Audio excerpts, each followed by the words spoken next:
Singularity. My name is Nicola, aka Socrates, and you're watching Singularity One-on-One. If you guys enjoyed the show, you can help me make it better by clicking the like button on YouTube, by writing a review on iTunes, or by simply making a donation. Today, my guest on the show will be Professor Ed Boyden. Ed Boyden is a very well-known pioneer in optogenetics and is working on a variety of other very interesting projects related to neuroscience and neurobiology, and I'm incredibly happy to have him here on my show today. So welcome, Ed. Great to talk to you. Fantastic. So, Ed, would you mind introducing yourself in your words and in a few words and what you do for those of our viewers who may not be familiar with your work so far? So I direct a neuroengineering group at MIT. We work on ways to map, read out, control, and even build brain circuits with the goals of really technologies that allow us to confront some of the philosophically challenging questions in neuroscience.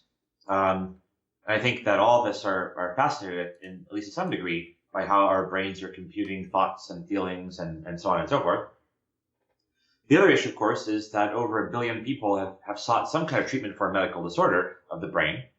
And as the world population ages, that's going to continue to, I think, be something that becomes a problem. And we would definitely want to find ways to help those people. So does that mean that your main goal is kind of treating and finding ways to fix brain disorders, or is that just simply one facet of your work? Well, it's interesting because if you want to understand the brain, you're going to have such detailed knowledge that it will give you handles that we think will allow you to help repair it, and vice versa. If you understand the brain well enough to repair it, you've gained a lot of insight into some of the philosophically interesting aspects of what it means to be human. So I think the missions are inseparable in some ways. Mm-hmm. Fantastic. Well, that's very good. I will definitely come back to that because I have many questions on that topic, but let me ask you a few personal questions before we get there. And the first one is this. You started as an electrical engineer and then went through physics and ended up being a neuroscientist, if I remember. Can you tell us about this sort of fascinating path to where you are today, and how and why did you have to take all those turns in your career? Well, there are actually even more turns than that. I started out studying chemistry and worked in a research group at the University of North Texas that was trying to create life from scratch, try to make DNA out of inorganic materials. Playing God. And the whole idea was to try to really understand something that was philosophically interesting, right? What is the nature of life itself? And so later I went to college at MIT where I studied electrical engineering and physics, and this was also very interesting. Again, there was this sort of philosophical aspect as well as a very practical aspect in terms of being able to build and fix things. And finally realized that if you really want to understand the nature of being human, going after the brain was very important. And so there's almost a loop of knowledge where, this is sort of how I thought about physics. Our brains can understand the physical world in terms of equations and intuition. And those brains are implemented using cells, which are implemented with chemicals that are built on physical particles, which of course are what we try to understand with our minds in terms of physics. So it's sort of a loop of understanding. And the question then is, where is the weak point in the loop, and how do we go about making that solved? And so one idea that captured my imagination was that the brain was really where we needed to go next, and that we needed better technologies. And so this training in chemistry, physics, electrical engineering, and computer science is very helpful because of the perspective that this gives us building blocks to go after in our quest to build technologies to help us understand and fix the brain. Yeah, and you can draw on a variety of tools and disciplines in order to sort of bring them together and sort of make pioneering innovation, such as the one that you and your team did in the field of optogenetics. Well, I think the goal is to work backwards from the properties of the brain and then survey all of the fields of science and engineering and then assemble the optimal tool that then allows us to solve a class of problems that are either about fundamentally understanding the brain or about repairing the brain. Now, let me ask you this. You mentioned that you were very interesting early on in the very big questions. What is the nature of life? What is the nature of being human? And eventually you concluded that the brain is the key to answering at least the latter question of those.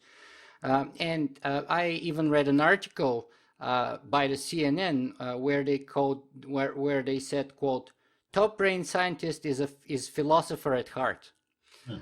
So talk to me a little bit about the importance of philosophy within the realm of your work. Because here's the thing, I have a very good electrical engineer friend of mine, and he always likes to point to my face that philosophers are bullshitters. Because, you see, he can always point toward a tangible asset, tangible benefit and result of his work, whereas philosophers talk all day long and got nothing to show for it at the end of the day other than some pie in the sky or air towers. So what would you say about that? Well, I think if you build technologies, then you can try to push the boundaries of what can be explained in terms of the hard physical sciences, right? So an analogy that's often used is that if you look back a couple hundred years at the science of life, people often wondered what makes a living thing alive, right? Mm-hmm.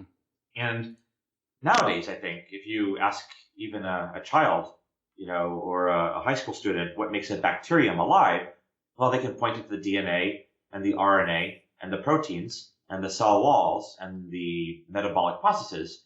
And there doesn't need necessarily to be a lot of speculation beyond sort of understanding it in terms of core physical principles. Mm-hmm. And so one approach, and this is the approach we're taking, is to build technologies that allow us to try to address philosophically interesting things.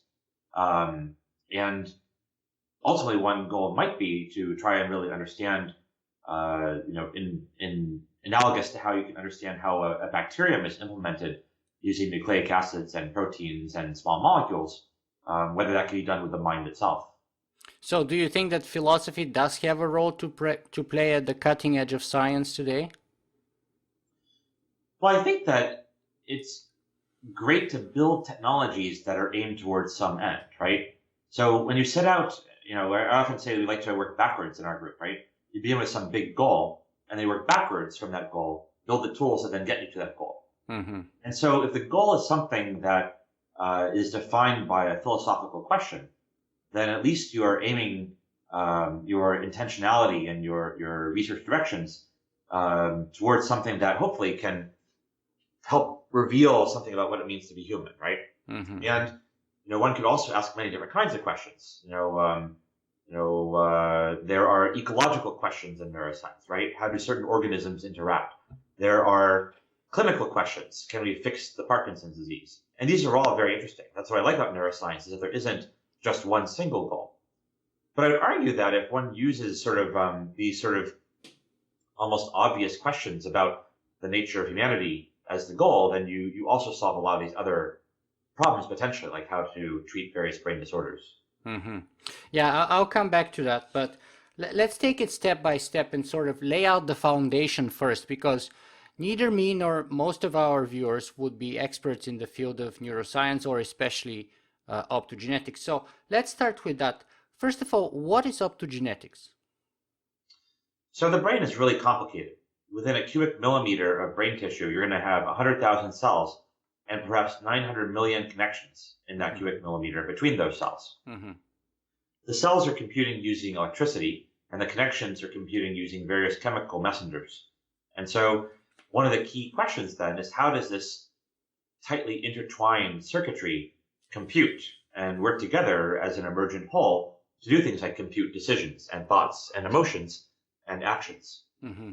So optogenetics is basically a tool set where we've adapted molecules from the natural world that convert light into electrical energy or electrical signals, install them in neurons using various gene delivery techniques, and now when we shine light on those cells, light gets converted to electricity, electricity drives the cell's outputs, and then we can play back neural activity patterns to the brain itself.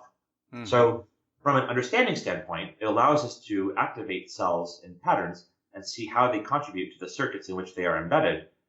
And then from a fixing the brain standpoint, activating certain cells or silencing them can tell us whether they might be good clinical targets, and perhaps controlling cells directly could be a prosthetic platform at some point as well.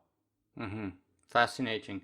Now, let me grab a couple of things that you've mentioned so far already. You've mentioned how the brain cells compute, and for example, in your TED talk on the topic of optogenetics, you start by referring to what you call, quote, the computer in your head, end of quote. So, talk to us a little bit more about the brain that we all have, and is it proper to say that it's a computer in our heads? Well, I guess it depends on what you mean by computer, right? Computer means different things to different people. To some people, they think of a Turing machine. Others think about this Harvard architecture where you have a certain set of instructions and you have a certain set of data upon which it operates. So if you instead think about a computer in a very general term as something that transforms information and results in some kind of output that's adaptive, then I think the brain has to be a computer. But of course, computer science has many different branches, from the very theoretical to the very applied. And so it's quite possible that when people debate whether the brain is a computer or not, they're really debating on what they mean by computer. Mm-hmm. So I think we'd all agree that the brain can take in information and then results in information that is adaptive and that can be used to serve the organism in its attempt to survive and operate in a complex world. And so in some sense, I think that we can regard that as computation. Because, I interviewed Dr. Stuart Hameroff a few months ago, and he said that portraying a neuron as a simple classical computer is a great oversimplification of all the stuff that's going on there. Well, don't forget that a classical Turing machine can compute quite a lot, right? If in Turing's original definition, a Turing machine has infinite memory, for example. So I wouldn't trivialize the computer. I guess the question is, if you're trying to portray a neuron as something that's extremely oversimplistic, like a transistor or a 1980s era handheld calculator, one might then be disappointed to find out that it's actually incredibly much more complicated. The main question is perhaps, I think, whether a neuron is reducible to zeros and ones. Well, an infinite chain of zeros and ones could hold a heck of a lot of information, right? So, especially if it's infinite, yes. Yeah. So again, I mean, it depends what you mean by a computer, right? If you go back to the definition of a Turing machine, it actually has an infinite memory, right? And so I think when people talk about a simple computer, they need to be very precise in how they define it. What do they mean about the number of zeros and ones that it has? What do you mean about the number of operations per second and what kinds of operations it's capable of?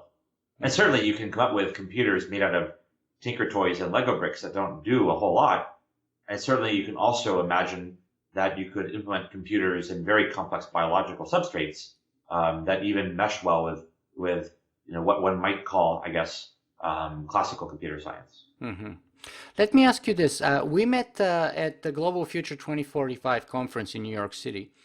And I was kind of a little bit dismayed there to observe Ray Kurzweil, who is generally very sort of restrained and sort of very cool individual, to kind of really strongly attack the Penrose-Hameroff theory of consciousness by saying that we know that that's simply wrong. Now, since then, there have been some developments or a few papers, at least one paper actually, that allegedly provides evidence in support of the Penrose-Hameroff quantum theory of consciousness. So let me ask you this: where do you stand on that? How do you see that, and especially in the light of that new evidence? Can you describe what evidence you're talking about? Well, there is a paper. That's a great question, but the Not name. on the spot, but I want to know exactly what we're discussing. The name is escaping. Well, basically, there was a Japanese researcher or a researcher who is in doing research in Japan right now, and I'm looking through my computer because I've got tons of papers here and see if I can pull out the exact reference. But where in lab sort of room temperature, there were some observed quantum effects in neurons. And the paper got published with references and everything. I'm just looking here. Give me just 1 second. I'm just pulling out the original paper. Okay, the original paper where that research has been cited is called "Consciousness in the Universe: A Review of the Or Theory," and it was recently published by Stuart Hameroff and Roger Penrose. And that's where they refer to that recent research. So I probably need to take a look at it then. I'm not familiar with the paper. Yeah, I understand. I totally understand. So you should definitely check it out. But there's a lot of, it's been sort of creating a lot of buzz lately because, as we know, the Hameroff Penrose theory of consciousness has been highly criticized for being non-falsifiable and non-testable, and supposedly this new research kind of throws some light in their favor, supposedly. Yeah, forward me a link. I will definitely, after we're done, I will send you a PDF file with the paper itself. Now, let's move on then. So, and that's by the way, a question from one of our viewers. Callum Chase, who says, sounds like you have your fingers in both the Human Brain Project and the Brain Pies. Is their recently announced collaboration important, and would you mind telling us a little bit more about your involvement in that? So the United States Brain Project is rather a pretty diverse portfolio of different projects. So for example, the National Institutes of Health and the National Science Foundation and DARPA and so on, each have their own scientific priorities, whether it's making better prosthetics or mapping neural activity or working on better ways to control neurons. So it's not a single coordinated effort with only one goal. Mm-hmm. The European Human Brain Project seems to be a bit different in the sense that it does seem to be aimed at the goal of making a model of the brain. Mm-hmm. And I'm not clear on the details of how they are coordinating or if they are coordinating. But I think that there's a strong ethos in the US Brain Project that we need better tools if we want to have better maps and abilities to control and analyze brain circuitry. And so our group participated in about a dozen proposals so far for the Brain Initiative. Mm-hmm. And the goal really has been to develop strategies for mapping, recording, and controlling brain circuitry. Yeah. And the other audience question that I have here is from Kyle Lanyon, and he says, kind of refers to our previous question, which is, does Ed have any pre-existing theory of mind or philosophy of mind on cognition? And what's his take on Kurzweil's brain model or his take on Randall Kuhn's model? So I like to study the history of science because I think you learn a lot about the future mm-hmm. by seeing how ideas gel and when people get to the ground truth on something. Mm-hmm. For the brain, we don't yet have a parts list of the brain. We don't know how many cell types there are. We don't have maps of the brain, except for the very simplest of organisms. Mm-hmm. And we don't have molecular descriptions of the brain, nor activity maps, nor the ability to control entire brain circuits. And so our focus is very much on building those tools. In the same way that if you look at, other fields, there needs to be the basic technologies that lay out the building blocks, right? Yeah. Whether it's the periodic table of the elements for chemistry, or whether it's various lists of particles or interactions in physics. And so I think, or even for biology, where, of course, it's harder to come to these ground truths, in certain parts of biology, it has been possible, like the structure of DNA and the genetic code and other things like that.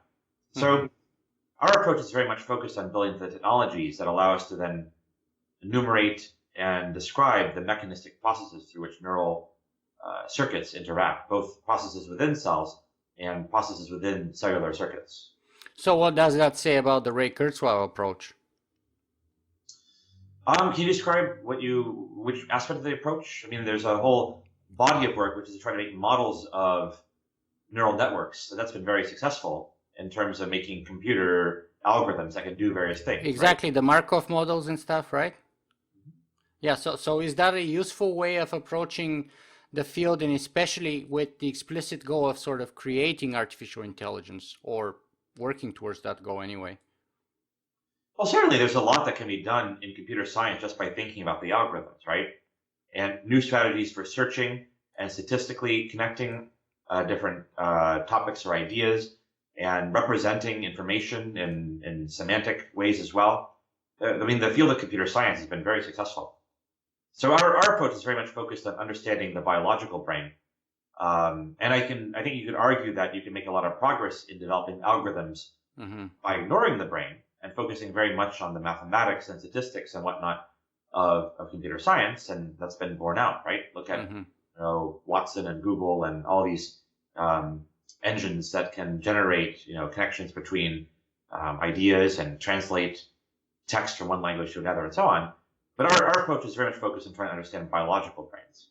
And that's in part out of our twin desires to understand something of the human condition, for which that means we have to really confront biological matter if we want to understand it, and also the desire to help cure, maybe, and definitely treat human patients. That also requires a detailed understanding of biological mechanism in the normal and pathological state. By the way, I got a little distracted because I was looking for that reference of that paper that I was referring to. Even though I have the original paper by Penrose and Hameroff, I also found another reference. So the name of the scientist is Anirban Bandyopati, and there was a January 16, 2014 article in Science Daily titled "Discovery of Quantum Vibrations in Microtubules Inside Brain Neurons Supports Controversial Theory of Consciousness." And then they refer that. So I'll send you those links after we're done. Sure. Now, how important is, though, this phenomenon of consciousness for your work anyway? I mean, should we even care about it? Because, you see, just yesterday I interviewed Peter Voss, who is also working on artificial intelligence, and he told me a couple of things which shocked me, one of which was consciousness is a solved problem as far as he's concerned. In other words, it wasn't really that important with respect to his work, and therefore for him it was not an issue. So is it important for you? Is it an issue? How far are we along that line? Couple thoughts. One is that I think certainly a lot of people are fascinated by consciousness just for its own sake, right? One could argue about the function of consciousness. For example, there are many psychological, neurological, neurosurgical, and psychiatric studies that show that our conscious awareness of our decisions, for example, can occur after our brains have already made those decisions, right? Or our conscious awareness of a stimulus might be independent even of our emotional processing of that stimulus. And so if one is looking for a function of consciousness, that's a very different question than simply asking what is consciousness itself, right? And as humans, I think a lot of us are interested in, what is it like to have a feeling, and what is it like to have a thought, and is there some structure or pattern of activity or other functionality that generates these subjective experiences, and how can it be defined? So I think if there are people who are looking for the function of consciousness, that's a separate topic, perhaps. Who knows? From just interested in what consciousness is, and one could argue that the definition is itself something that has to be very precisely made. So, what's your definition, if you have one?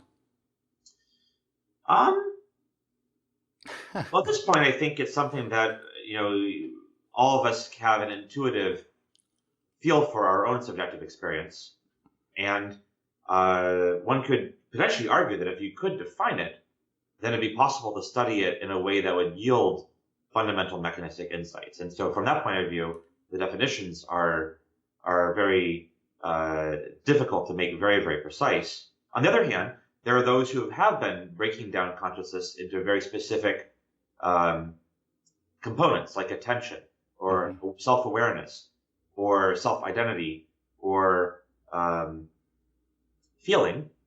You know, there are books like Damasio's The Feeling of What Happens, for example, that try to think about specific aspects of consciousness. And then others have tried to explore, you know, the neural correlates of consciousness from a sensory point of view. And then still others have been trying to figure out whether there are human-specific, identity aspects of consciousness that might involve memory and so on. Mm-hmm. So I think what we're finding in the current state of the field is that people have been finding components or processes or functions or things associated with consciousness. And so an interesting question is that set of things enough to make up consciousness, or does the definition still need other things that are difficult to study? And I think one could argue that subjective experience itself, given that it's only accessible to one's internal, being, is something that still requires additional work if we want to really understand consciousness in terms of fundamental building blocks that can be studied and well defined potentially. Mm-hmm. There's, by the way, the Consciousness Biannual Conference organized by Dr. Hammeroff at the University of Arizona, and it's actually happening next week. Are you planning to go there by any chance? Well, next week is the Media Labs spring open house and event where all the people who are collaborators and other partners are showing up. So we'll be in full gear to work with the foundations and companies and partners and nonprofits and so on that are making the Media Lab the kind of anti-disciplinary place that allows you to do things like grow neuroengineering tools. Mm-hmm. So you're not going to Phoenix. Given that our current state of technology is that we're really focused on building the tools that really allow us to map circuits and break them down to parts, we're very eager to partner with as many people as possible, especially bridging many disciplines of physical sciences like mechanical and materials and electrical and physics and so on. But no, I'm not journeying out next week. Yeah. Peter Voss told me he used to go there for a couple of years, and then he kind of got so disappointed that, he's like, they've been making that kind of biannual conference for the past 20 years, and I don't see any real progress. So I don't see any reason, he said, to go back again. Oh. That was his take on things, and in a funny way, he kind of agreed. I mean, for him, consciousness is kind of like, I don't know if it's an illusion, but he's called it a solved problem, and he said it's not really important to his work. It's funny because for Alan Watts, for example, consciousness was, I think what he said, chronic muscle tension. That's like the Zen Buddhism point of view, but which was very, very interesting. But that kind of very much actually connects to what Dr. Hammeroff again said, which is they did an fMRI studies on people taking DMT and other drugs like that, while those people were experiencing supposedly all kinds of experiences. And the theory would be that since they're conscious and aware of what was happening, the brain would be lit and there will be tons of activity in the brain while those things were happening. But the actual surprise that they discovered was that it was quite the opposite. Most of the brain was shut down while people had clear memories and reported of all those things that they've experienced in that time. Would you care to comment on that? Which brain scanning method? Was this functional MRI? Yes, fMRI, yes.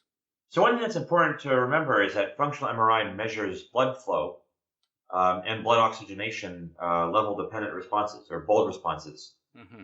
And those are the composites of many kinds of metabolic processes driven by parasites and astrocytes and other cell types that are perhaps not always reflecting the activity of individual neurons in a neural network. And so, for example, suppose you see a change in activity in a region of the brain that looks like it's increasing. That could be because it's more active, but it also could be because the inhibitory cells in that area, in theory, could be more active, right? Which would result in a shutdown of activity. I mean, this is not very well understood yet, how the brain imaging signals correspond to the activity of specific neural cell types, right? And within a cubic millimeter of brain tissue that generates one of these voxels on the fMRI, you might have intermeshed thousands of different kinds of cells. And so I think that this is part of why that we are so focused on technology, is that if we really want to understand fundamental brain mechanisms, one might want to be able to figure out exactly how specific cell types in the network are responding to a specific brain input or implementing a specific brain state. Mm-hmm. Let me bring the research of another controversial, perhaps, scientist here who is a lot closer to me here in Toronto, Dr. Norman Deutsch. I recently watched a couple of fascinating documentaries about his work, and I think he wrote a book called The Brain That Changes Itself, and kind of talks about neuroplasticity and all of that, where he puts forward the claim that the brain is not a machine, right? That it has to be understood in its own terms, that, that classical understanding that the brain is a mechanical structure consisting of parts, and if a certain parts break down, therefore the only way to fix it would be to go and fix mechanically that part, or remove it, or replace it with something else. He says is not an accurate representation of what happens within the brain. And then he gives, in support of that claim, he gives a number of cases where the brain can heal itself. In other words, thoughts can allegedly influence and change the structure of the brain, just like the structure of the brain can influence and change the thoughts. So he says it's a full circle, it's a full loop, and the brains are plastic. And the best example to support that claim is in people with certain kind of brain damage, we can retrain the brain so that other parts of the brain can take over and do perform the function of that physical part of the brain which was damaged during an accident, for example. So and therefore he says that it's not correct. It's the classical view of the brain as a complex machine is wrong in his view. Well, again, it might depend on how you define machine, right? I mean, if you think of a highly advanced potential computer system that can adapt and learn and change, and current computers are quite capable of changing, then one might say that modern machines are very capable of change as well, right? And they don't self-heal, though. That's the one of the key points. A machine, when it breaks, it cannot fix itself, whereas the brain supposedly could.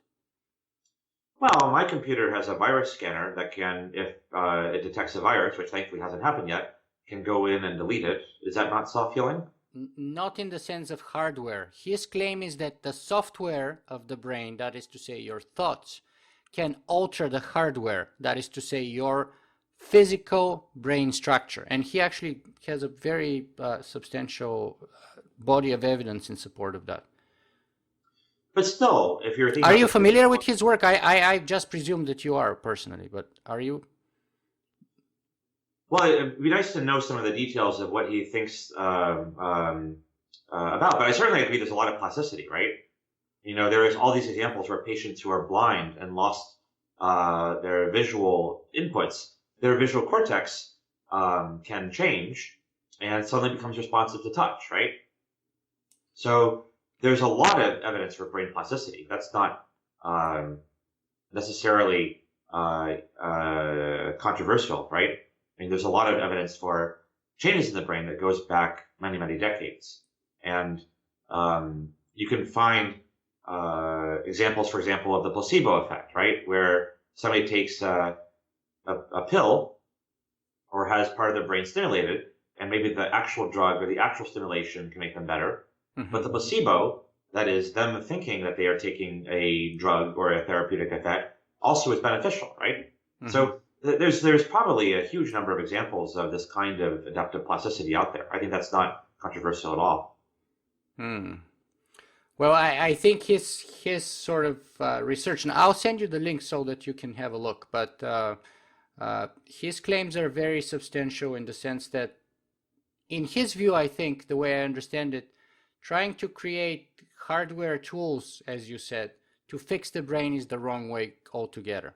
Because he says if we observe any certain kind of problem or damage in the brain, we would probably be better spending our time to see and find out ways of retraining the brain itself. How can the properly functioning parts of the brain basically take over and fix the issue on its own, which is like really uh, I think it's a real far off kind of claim. Well, the evidence, I think, if you look at, the 80,000 people who have had deep brain stimulators implanted and who have been relieved of their Parkinsonian tremor or their essentially incapacitated state and inability to move, I think one can choose not to be treated, but certainly there's a lot of benefit to the treatments, and so I think the proof of the pudding is in the eating in the end.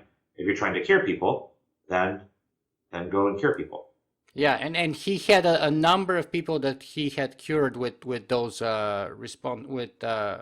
in both of the documentaries, and specifically, actually, a number of them were with tremors. I don't think they were Parkinson's, but they had problems with tremors, and he showed how he basically retrained the brain, and the tremors were eliminated with certain kind of treatment, rather than, let's say, a tool or a gadget or deep brain stimulation. Well, it's certainly good that people want to help others. Yeah, I couldn't agree more. So let me ask you to tell us a little bit more about your work. Let's start again with the goals, because we discussed about the importance of setting goals. So what's your dream? What's the sort of the ultimate goal or the best case scenario that you're working towards? Well, if we have tools that let us map the brain, ideally with molecular information and precise wiring, and if we can record the activity of the brain so we can see what kinds of real-time processes are occurring within the brain, and then we can control the brain so we can play back activity and see what a particular activity pattern is doing. And if we can build brains, which of course requires to understand the other three things, because otherwise how do we know that we're done with our circuit, right? We don't even know what the natural cell types are. Then I think we can have made some significant inroads in understanding how the circuits of the brain are generating the kinds of complex computations that underlie behavior and pathology, but also can give us the handles to really try to control and fix these problems as well.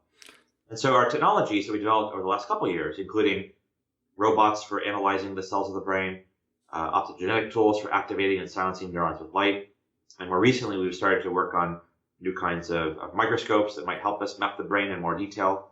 We're very interested in how these technologies might be used by the neuroscience community, but also as integrated packages working together to reveal integrative understandings of brain circuit functions.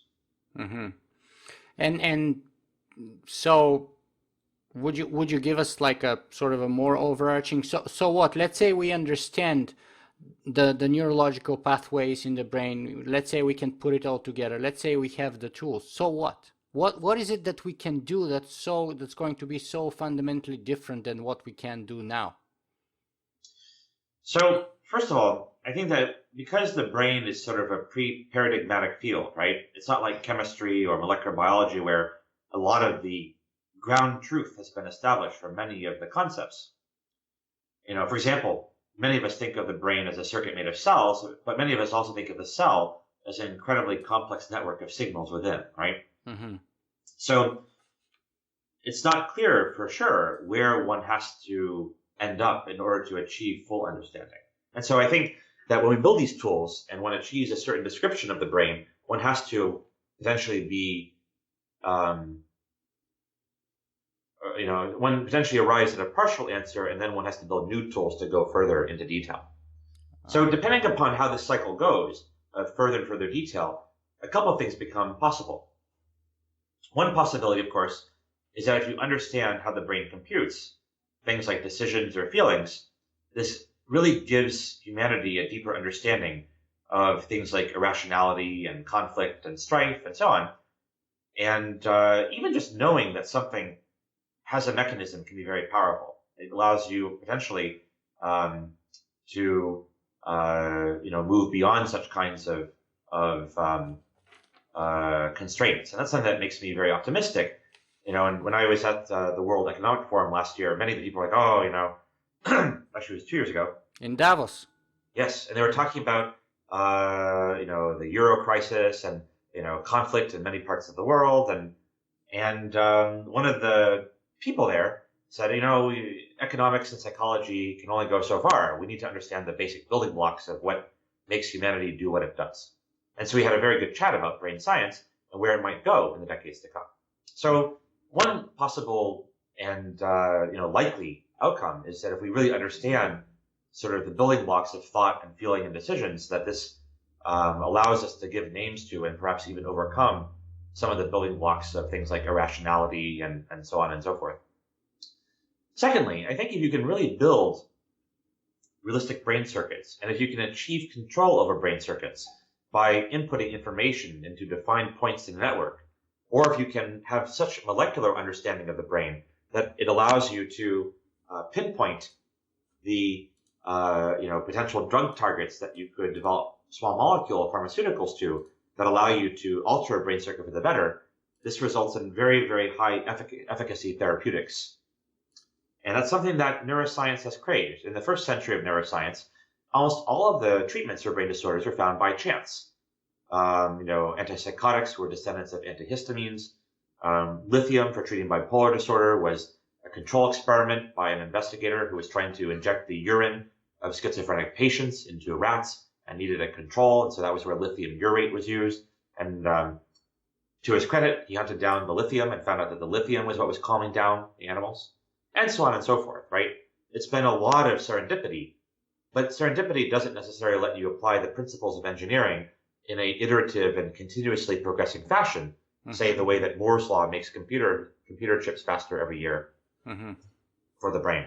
And so you could argue that in the past several decades, only a tiny handful of new therapeutics, like fundamentally new kinds of therapeutic, have appeared, and the progress rate is very slow. I think if we had fundamental mechanistic understandings of how brain circuits compute and how those computations change in brain disorder states, this could help very much to reveal ways to treat brain disorders. A third impact is if we understand how the brain computes, this could yield new algorithmic insights into very complex things like decision making, and what people often like to talk about is artificial intelligence. Although one could argue that you almost need a new name for intelligences based upon realistic human brain circuits. Maybe you call it synthetic intelligence, where here's natural intelligence, which is what scientists study in neuroscience, and they have artificial intelligence, which is largely being thought up by extremely creative computer scientists. But given that we don't have complete brain maps, it's not yet exploiting the knowledge of brain circuitry.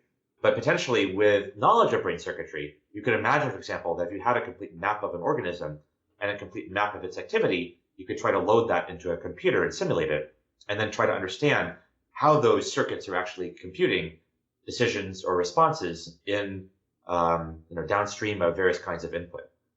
Interestingly enough, when I interviewed Dr. Marvin Minsky, he said that that's both a waste of time and money, to the degree that he was worried it's going to bring about a new nuclear winter in the field of AI.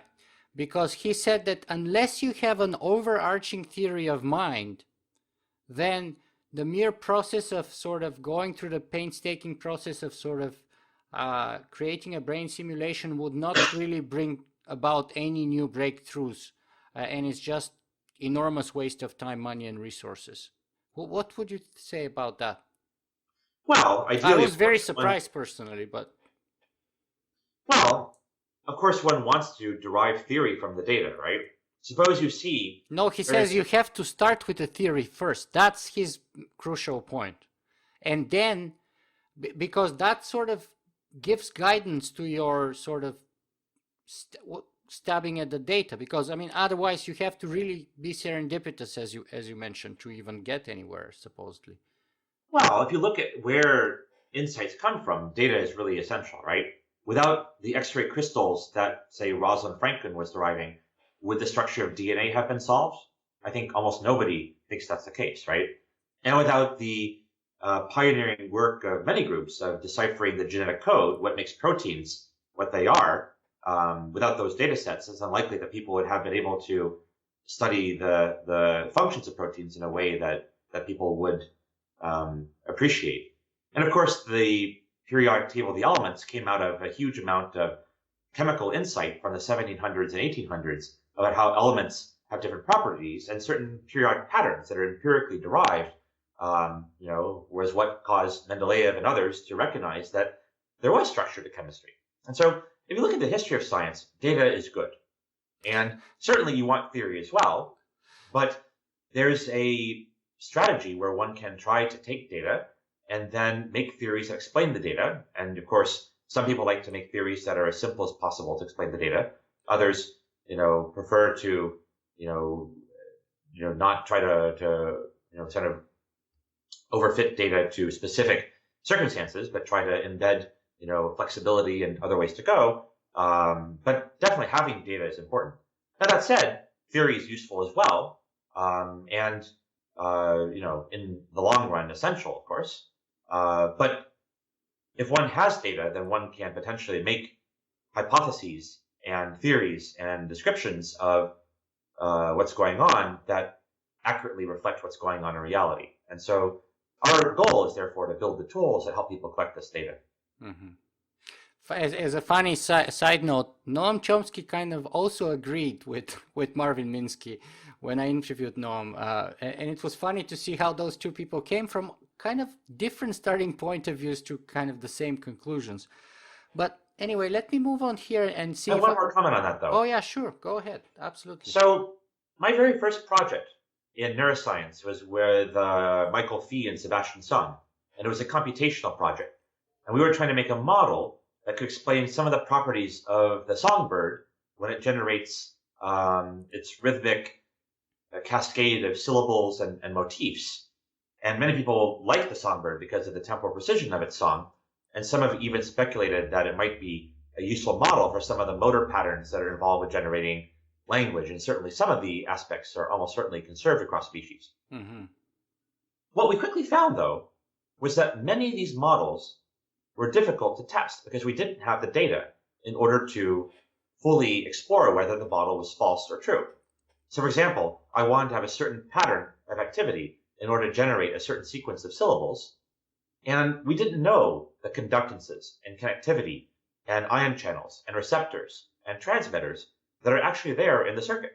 So one could make up a whole repertoire of such things, and actually we made a model that could generate some of the aspects of the birdsong, including some of the things that are hard to explain, like the irregularity of the first few notes of the song. Mm-hmm. But, without the data to see whether any of these conductances or connections or transmitters or receptors or ion channels are there, it's hard to know where to go next. And so one could argue that what we're trying to do is, look, there's all sorts of computational theories you'd love to be able to test, but we don't yet have the data sets that allow us to test them. And so there's a lot of theory that we would love to be able to investigate, such as, how precisely do neural codes have to be timed in order to result in effective communication or computation? What kinds of emergent patterns are important? Or do microcircuits operate in small clusters to compute, in modular form? Or indeed, does the entire brain operate as an entire circuit, and separating out emotion modules from cognition modules, from motor modules, from sensory modules, might be the wrong way to go. These are things we'd love to be able to test, but we argue that you need tools in order to make those tests. Yeah, to me personally, that makes a lot of sense. I think theory and data, or theory and practice, therefore, have to go hand in hand. That's, I think, the only viable way towards progress. You come up with a hypothesis, you test, you adjust a hypothesis given the test results, and that's, I think, pretty much how you make progress. Yeah. But we also want to do for the field what the field needs. And if there are already many pushes on the theory front, and of course, many great experimentalists in neuroscience, but relatively few groups that develop tools. And we're good at developing tools and have had a long track record of developing tools. That might be a way for us to help raise all boats by developing tools that help the experimentalists test the theories and then complete this loop that then allows us to accelerate and to have progress in furthering all aspects of the neural enterprise. Now, let me ask you this. Is there a place or a space for free will in your sort of theory of mind or in your ideas? Because you're talking about the computation, the underlying physics of how the brain is built. And if we sort of focus at the physics end for a second here, pure classical Newtonian physics, it seems to me it would not allow us to have much for free will, would it? Again, I think the defining free will is very important, right? So are you defining free will as something that's completely independent of any biological substrate? No. Because we know from the first century neuroscience, there are many famous patients, for example, where, free will I define in the following way.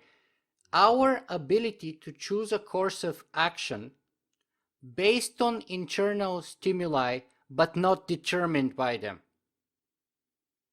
Right? So if we embrace classical Newtonian physics, basically it would says, give me the force and the direction of an atom, and I can basically predict sort of everything from there onwards.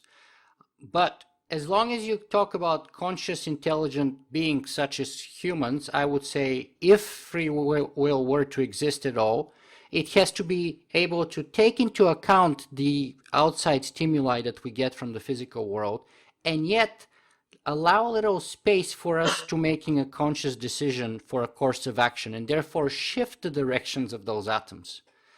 So I think that's the crux of, for me personally, that's the crux of the problem. On the one hand, if I embrace the classical Newtonian sort of physics-based model, I don't see how free will would fit. And on the other hand, I don't personally see much evidence yet in support of the Penrose-Hameroff model for quantum consciousness, but it seems to me that's the only way from a philosophical point of view that I can account for free will. I mean, and that sort of uncertainty was, of course, the reason why Albert Einstein, spent so much time trying to prove first that quantum mechanics was false, and in the end, the best he could do was say that it's just simply incomplete, because, you see, God couldn't play dice with the universe. And he was very much a determinist, of course.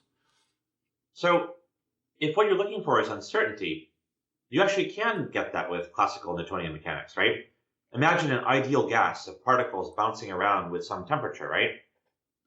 You don't need to invoke quantum entanglement or some other kind of process to have uncertainty, right? Or there's also chaos theory. Imagine the Lorentz attractor, right?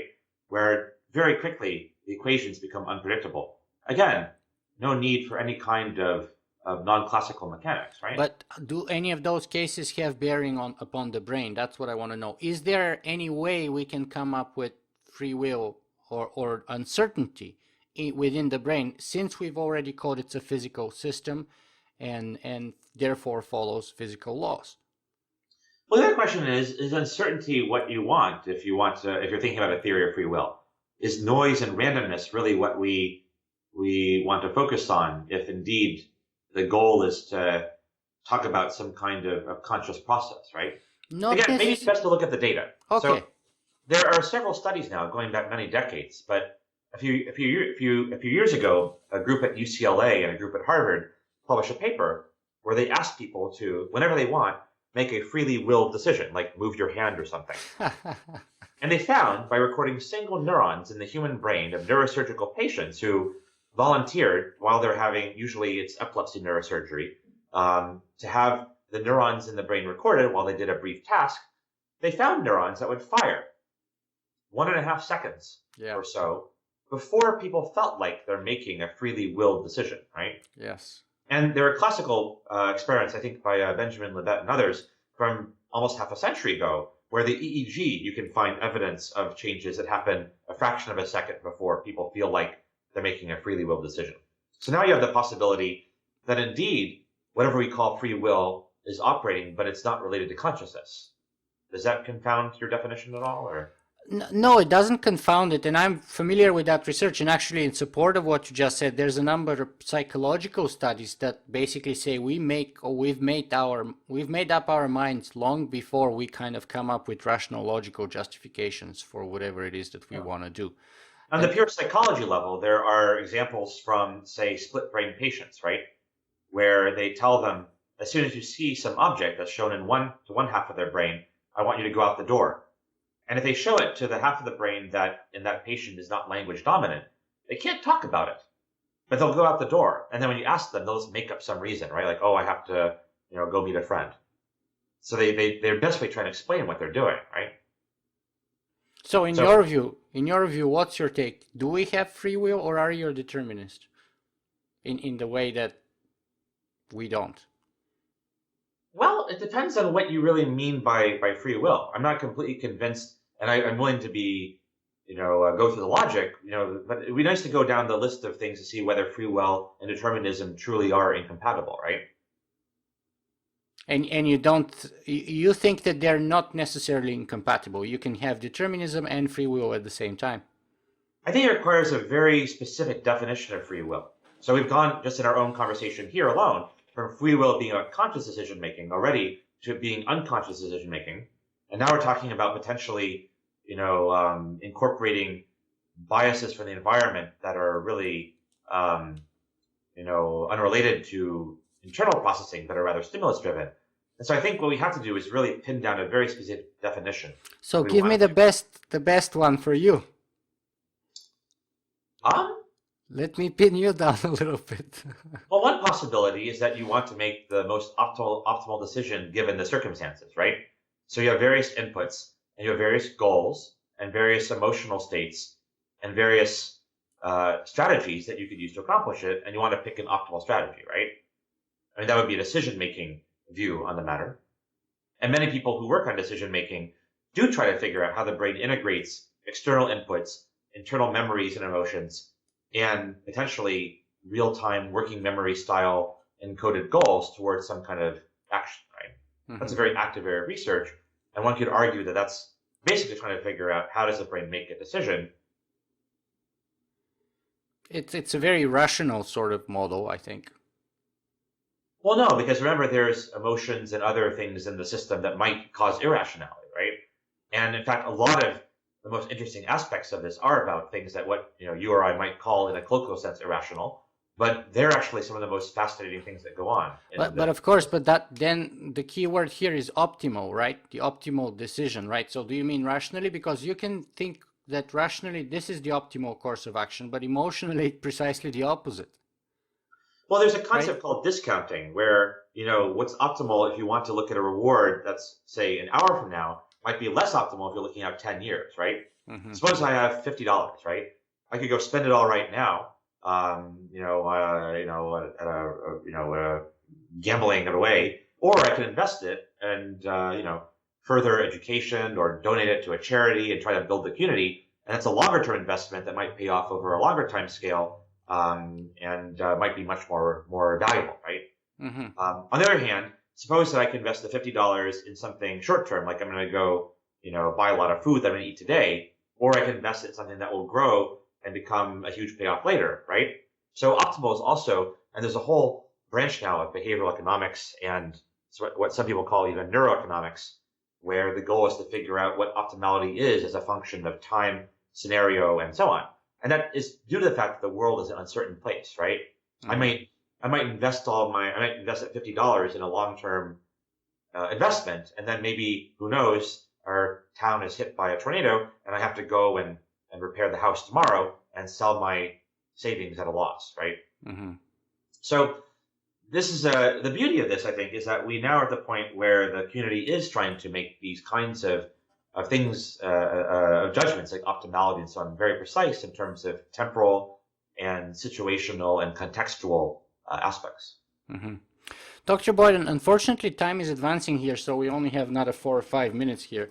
Let me see if I can go through the other questions here. You mentioned a few of these sort of long-term benefits of your work, but you didn't say anything about mind uploading. Would you care to say about how crazy, possible, or impossible such a potentiality would be given your research? Well, already there are some small organisms for which it is possible to map all the connections between them. And increasingly, there's a lot of effort now to try to record the neural activity of all the cells in an organism. Um, so, for example, several papers have come out in the past couple of years where in a small organism like the fish, you can actually record all of the neural activity, or at least a significant fraction of it. So one of the big questions, of course, now is if you do have a circuit model of a brain, and also you have the activity patterns and maybe some other kinds of information like behaviorally relevant parameters and certain molecular information, could you simulate an entire nervous system or maybe even an entire organism in a computer? And so I think the next couple of years are going to be very interesting because such kinds of simulations might start to become possible. Mm-hmm. And so one of the questions is, if you have such a simulation, how long can it run? And can it generate useful behavior over some enduring period of time? Or does it suddenly, much like, we talked about the Lorentz attractor becoming unpredictable within a very short amount of time, you suddenly encounter various constraints that make it difficult to predict further than that. Mm-hmm. So I find this all to be a very interesting direction to go in, to try and figure out, can we take the information from a nervous system or maybe even an entire body and upload that into a computer, and then to try to run that set of data, as it were, and the computation specified by the molecular composition and or wiring diagrams in algorithmic form and see what happens. Mm-hmm. Now, whether that constitutes mind uploading, is something that probably ties in with other questions like what is consciousness and what is free will, Yeah. that we've already discussed. And what happens to identity in a situation like that? So again, I think defining these things and yes, absolutely crucial. Is one of the tricky parts. Yes, I totally Nevertheless, though, the beauty of being a tool developer is that the technologies will be useful for answering specific scientific questions, and then by loading the data from a nervous system into a computer and trying to simulate it, one can then try to test theories of nervous system function. Of course, one possibility is that those models will hit a roadblock. Maybe there's some other avenue of molecular information that we haven't mapped yet because we're not aware of it, for example, right? Mm-hmm. For example, it's been shown that various diffusible messengers like cannabinoids or nitric oxide are known to spread in non-traditional ways in the brain, right? And, endocannabinoids, it was shown by Rachel Wilson and others, go backwards at synapses. And nitric oxide, as was shown by this paper by Bartolai Bram and colleagues, can diffuse from cell to cell, but it acts with very precise millisecond timescale precision. And so there's many interesting areas of research that are where the mechanisms of brain computation are still being revealed. Mm-hmm. Mm-hmm. Well, that's very, very fascinating, but unfortunately we have to bring our interview to an end. So let me ask you the second last question, which is what's the best place for people to find more about you and your work? We have a website, syntheticneurobiology.org, where we post our publications, but also videos and animations where we try to explain the kinds of technologies that we're building and what they can do. And also we are starting to work on some various other kinds of teaching tools and dissemination tools, because we want to spread our technologies to help as many scientists and clinicians as possible. Mm-hmm. So stay tuned as we start to ramp up some of these other programs for teaching and dissemination, including some of our attempts to help build the neurotechnology industry. Can we help companies disseminate tools that might be difficult to manufacture en masse in an academic environment, like robots or nanofabricated neural recording devices and so on and so forth. Mm-hmm. And those are all fascinating developments, and I'm just very much looking forward to keep following your work. But we've been talking here for over an hour now, and I want to ask you, if our viewers were to take a single message, or perhaps the most important thing for our conversation today with you, what would you like that to be? Well, many fields of engineering have not yet been applied, or are only now starting to be applied to the brain. And if we think about chemicals, materials, electrical devices, and so on, the ability to map, record, control, and build brain circuits is going to open up huge new frontiers to both understand various aspects of humanity, but also potentially to treat or cure brain disorders. And one of the exciting things that's happening now is this influx of engineering into the study of the brain. And so, for example, this Obama Brain Initiative, which is very much about facilitating the development of new tools, one of its most important effects, I think, is bringing new engineers into the brain. So anybody who's from an engineering discipline and would like to talk about what areas of impact they might have, we'd love to hear from them. Mm-hmm. Fantastic. Dr. Ed Boyden, thank you very much for being with us today. Very good talking to you.